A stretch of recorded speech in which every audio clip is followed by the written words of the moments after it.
শ্রীমদ্ ভগবত গীতা হলো পরমেশ্বর ভগবানের মুখনিসৃত বাণী। কার মুখের বাণী? ভগবানের মুখের বাণী হলো এই শ্রীমদ্ ভগবত গীতা।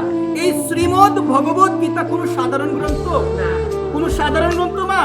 কোন সাধারণ মানুষ গীতা রচনা করেছে? কোন সাধারণ মানুষ গীতা রচনা করে নাই। গীতা হলো অনাদির আদি গোবিন্দ, সর্বকারণের কারণ পরমেশ্বর ভগবান শ্রীকৃষ্ণের মুখনিসৃত বাণী। কার মুখের বাণী? ভগবানের মুখের বাণী। গীতা ভগবান কাকে উপলক্ষ করে বলেছেন গো মা?